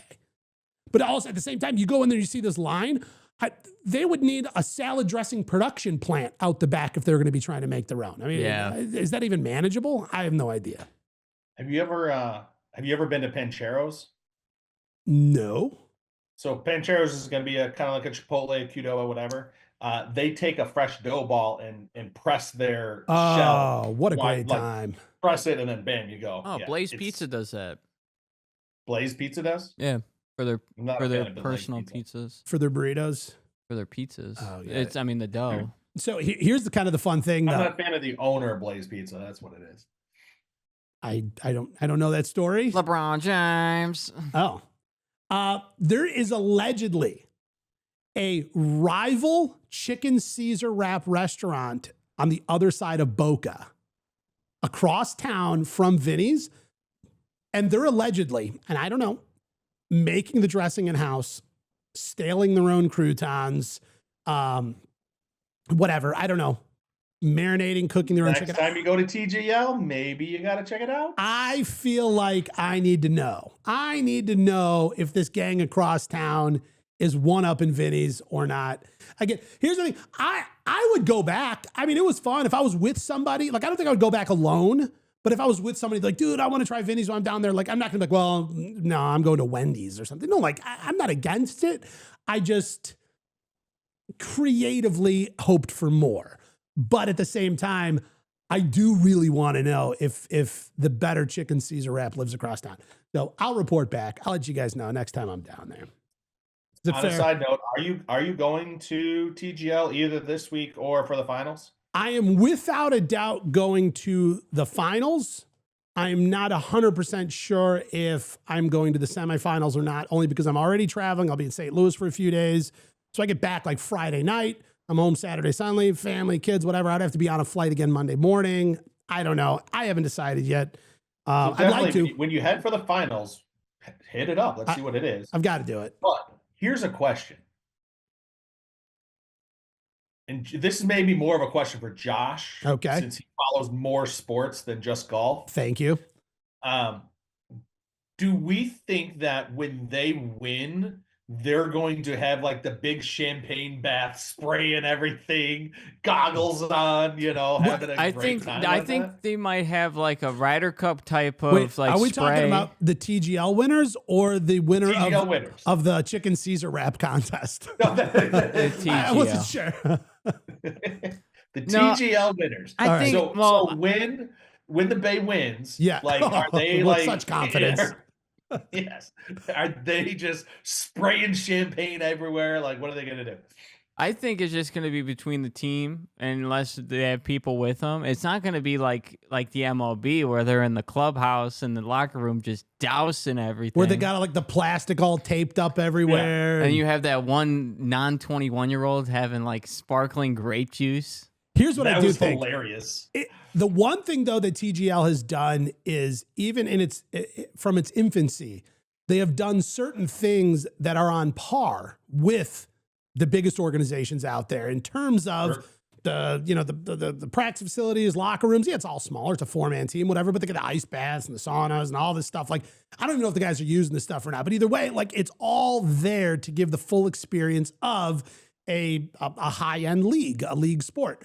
So I would be curious if whether the players participate or not, still set up for a celebration of that caliber because everything else has been done at that caliber. But I wonder, so like in baseball, you got a 27-man team plus coaches plus whatever, and in the playoffs, they add 2 more to that. So like in NFL, you've got, what is it, a 53-man roster? Is that right, Josh? I don't know football. Yeah, that's right, Rich. Right. So in these sports, you have larger teams. I don't think, does the winner of tennis, go and champagne himself? Right. They drink out of the trophies. Well, that's true. Yeah, but this isn't really a drinking trophy, right? It's not a cup. Yeah. You know what? I think it'll be interesting to learn because, or is it like, Brooks Koepka, last time he wins the PGA championship, of course, celebrates, but then we see him at that hockey game like 3 days later and he still hasn't blinked. He's slamming. Just like, I'm still celebrating the PGA championship. Yeah. So, well, that was like Bryson DeChambeau. Remember he won? Oh, dude. He carried that trophy around forever. Forever. He's like, this is the people's trophy. Yeah. Everyone can touch it. Yeah. I got to touch it. That was fun. Hey, trophy? As long as we're here in the month of March, you guys want to hear a little interesting, quick piece of golf history from the month of March? Okay. Yep. Well, let me take you back in time here. Just a quick 568 years. Yeah. Okay. That's in the early days of golf. And I was using my research companion, ChatGPT, and I found this story. And I actually told ChatGPT to write the story out for me. Josh, I know you love a good story. So I figured this would be a little more than just factual bullet points, but we would enjoy this in its essence of the story at its finest. So let me take you on a little journey back to the year 1457. Jesus. Oh, yeah. All right, here we go. Imagine this. It's the year 1457. Scotland is rough, medieval, and all about one thing: war. King James II is sitting on his throne, looking out at his kingdom, and he's furious. Poor guy. Not because of an invasion, not because of a rebellion, but because too many of his soldiers were skipping archery practice to play golf. And it tells me here, AI wrote in my script, pause for dramatic effect. Paused. Okay. That's right. Golf was apparently such a distraction that Scotland's parliament officially banned it. Wow. Now says main story. Thank you, ChatGPT. The decree literally stated that golf was unprofitable because young men were spending more time hitting little wooden balls through fields than training for battle. And it wasn't just a one-time thing. The ban was reinforced again in 1471 and one more time in 1491. The 1400s in Scotland apparently sucked. Scotland was dead serious about shutting golf down. But here's the twist. The royal family eventually became golfers themselves. In 1502, King James IV, the great-grandson of the guy who banned it in the first place, fell in love with golf and immediately lifted the ban. It tells me to pause again. Okay. The sport went from being a dangerous distraction to a royal pastime. And just like that, golf was back. It tells me here to look at the camera. Okay. Thank you. I don't know why I had to do that. Now imagine if the ban had never been lifted. Oh, dude, this thing writes jokes. This is ridiculous. We might all be hosting an archery podcast instead. This thing. Oh, it wrote this. I swear to God. Welcome to Dan's Archery World, your #1 source for longbows, crossbows, and medieval battle strategies. Wow. Of course, because naturally, had golf remained banned and never came back, by default, this would be an archery show. Clearly. Yes, clearly. It says here, beat, pause for laughs. Like, who's laughing? I am. All right. I got to know, if golf was banned today, what sport would you pick up instead? Drop your answers in the comments. All right. That's enough. Thank you. Dan, after hearing that, I am going to quote one of my favorite movies. What you've just said is one of the most insanely idiotic things I have ever heard. Ever? At no point in your rambling, incoherent response were you even close to anything that could be considered a rational thought. Billy Everyone Madison. in this room is now dumber for having listened to it. I award you no points. And may God have mercy on your soul. Wow. Gizmo just went full Billy Madison on me. I'm sorry. You know what? I was actually hoping, in fact, that you were going to mention the fact that you were like alive back then or something. Like you remember it. Oh, man, Gizmo. Thank you. Oh, I apologize for making us all dumber. All right, guys, before we get out of here, we got the Players coming up, obviously, this weekend. Hence the reason Rich is down at TPC Sawgrass overlooking. I so hope I can see that buzzkill of an animal, the Golf Now Gopher, this week at the Players. If I ever see that fat bastard in person, it's on sight. Dan, you going to actually be my boy for a second and try to hold me back? Well, don't. I'm like Casey Jones from the Ninja Turtles out here with my bag of clubs. I would beat him so bad that Peter would have to get involved. Jesus. Damn. Gizmo straight wants to fight. Oh, my God. You got him all worked up with that AI story. You know what? Well, here's the thing. He lives on edge. You know what I mean? It's not hard to set him off, apparently. Hey, he's about 4 inches off an edge. That's true. The Players coming up. $4.5 million is going to first place. 144 players in the field. But here's what's interesting.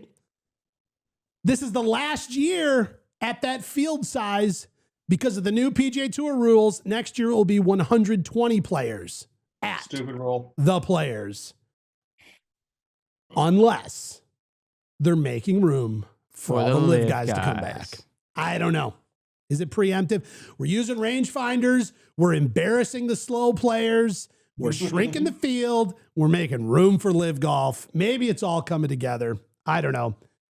Worth an astounding 750 FedEx Cup points, which is equivalent to a major. Huge. Yeah.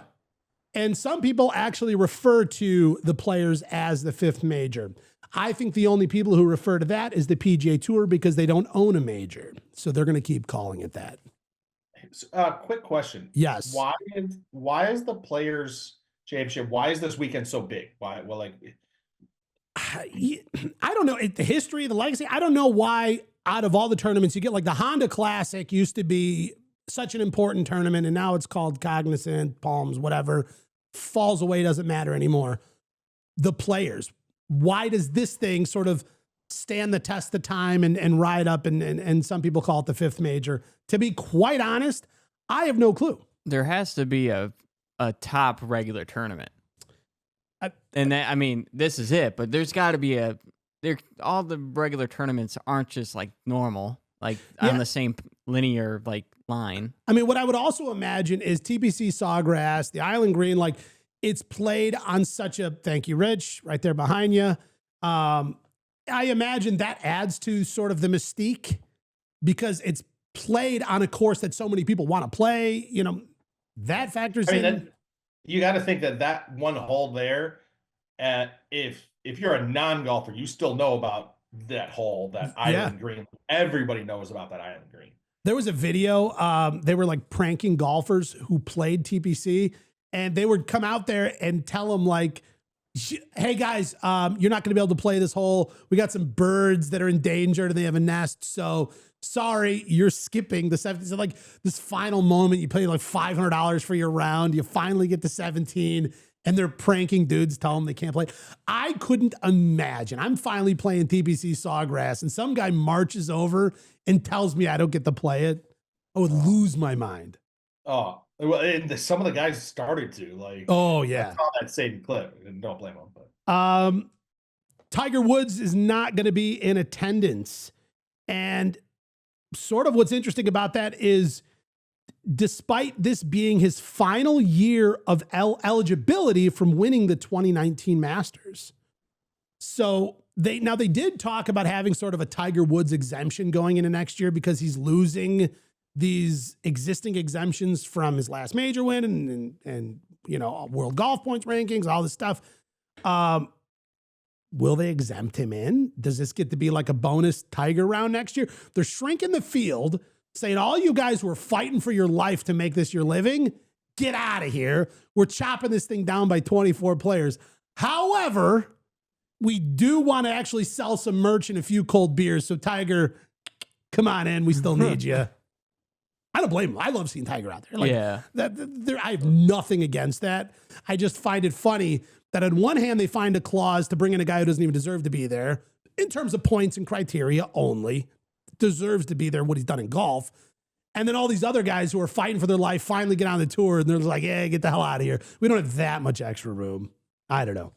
Of course, LIV golfers won't be there. There was that rumor floating around that we might see him out there as soon as the Players.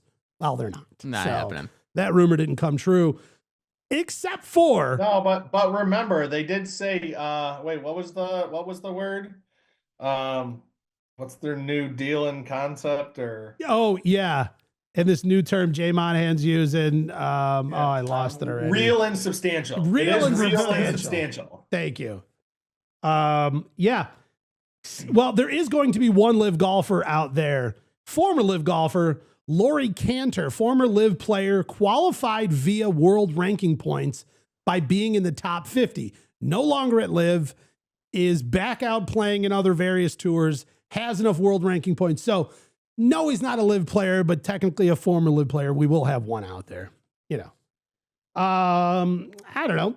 Of course, this is held at the stadium course at TPC Sawgrass, playing 7,352 yards, par 72 at the historical and monumental Pete Dye course known as his toughest design. It is a high risk reward layout format is what they call it. I find this interesting. Scoring trends. The last winner to finish under 10 under par was Sergio Garcia back in 2008. Full circle moment. Full circle brings us right back.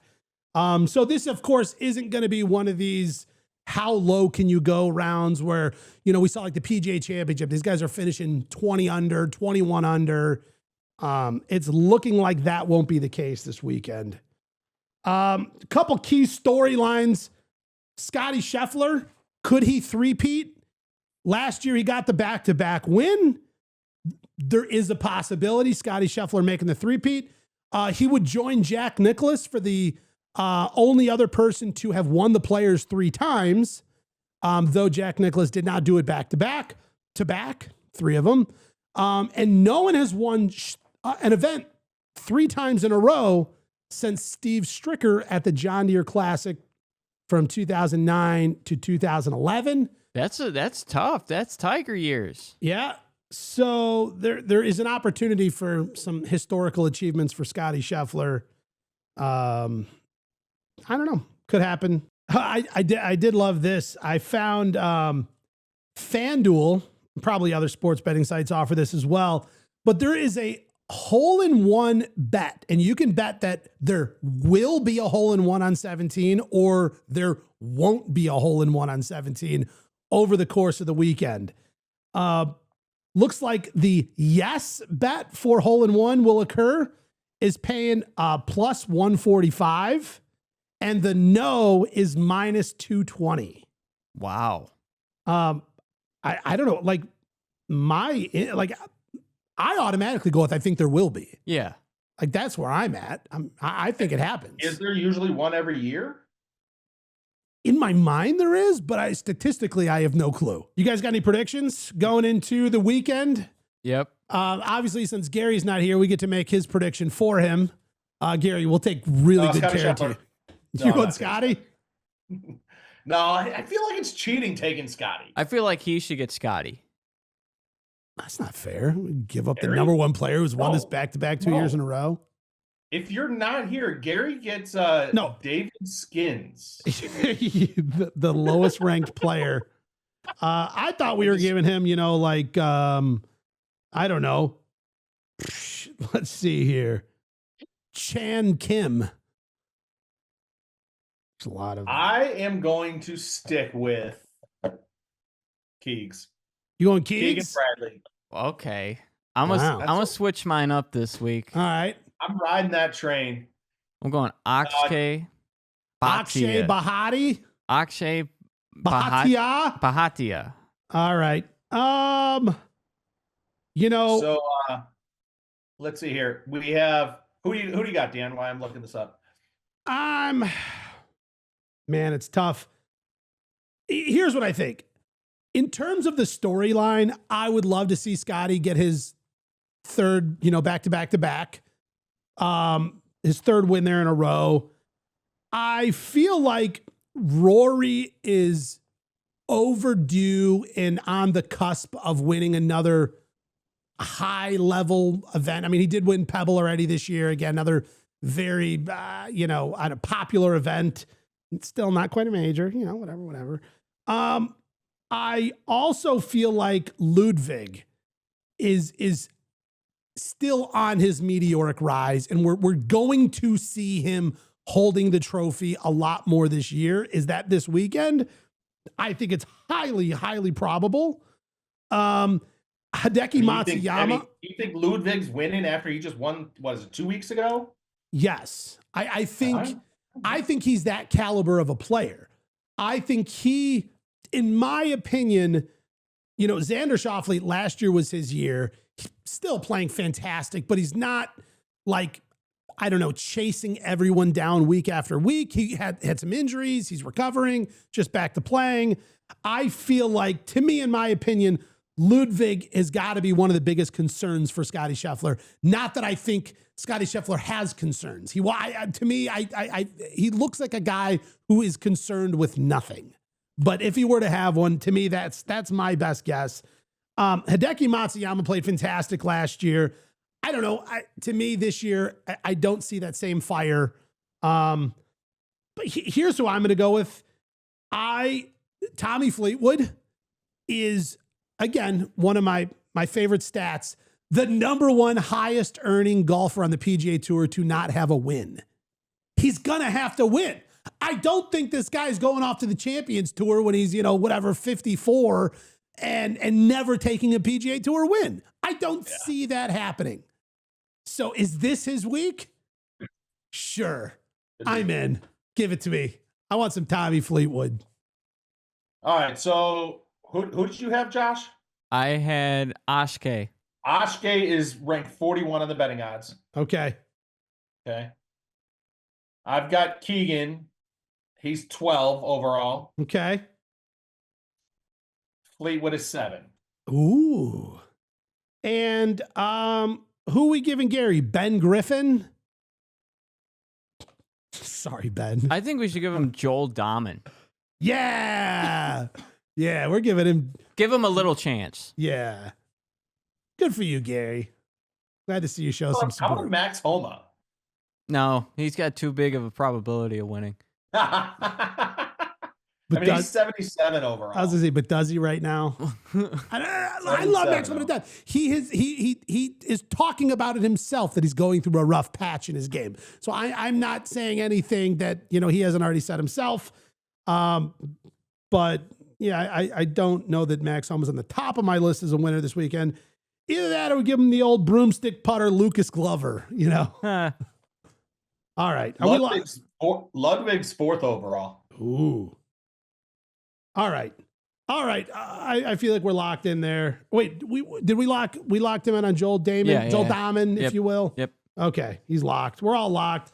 I'm putting together a points for not just ranking, but like you're rewarded for picking lower. I like that. Because like I said, it's not fair. Everybody just picks Scheffler every single time. Like whoever says it first, like at the top of the show, I'm going to start picking Scheffler. Like, hey, welcome to the show. I got Scheffler. I'm gonna call it before the show. Yeah, Josh is going to edit himself in before this important announcement. Before this episode airs, I have one special thing. I picked Scotty Scheffler. Well, speaking of other things coming up, of course, 27 days till the Masters. 27 days. And in honor of that, I'm actually wearing a Masters QZ just because the vibe is in the air. And Rich, I do see that you actually took you popped over there to Augusta quick. Nice PJ. Yes, got a quick flight. Hopped over to Augusta real quick just to check in and see how everybody was. I did check the roster in the sign-in book, and I could not find Gary's name anywhere, so I don't know if he's actually ever been here or. Yeah, you know what? And you gave him a fair shot. You looked. You checked the guest book. I'm doing the best I can, I'm trying. So well, it's good to know that your name's now on that guest book because I can see those azaleas right behind you. That is exactly right. Just the great azaleas right back there. Beautiful. Look at that sunlight beating down on your face too. Right through those tall Georgia pines. So good. Yeah. All right, guys. Well, I guess I'm looking forward to next week because we're going to have some form of a game that is going to formalize these predictions that have gone so horribly in terms of picking the winner. But now that we kind of have a ranking system here or some way to go with that, I feel like we won't feel so bad about our horrendous picks week after week because there's still a way to earn some internal points here. Hey, I'm pretty excited about picking 5 last week. Yeah, now all of a sudden that's a good pick, Right? All right. And I got him this week. Is what did I say he was sitting at? He's starting at where'd he go? Where are you, Keegs? 12. Couple, right? He's a little deep in the stack.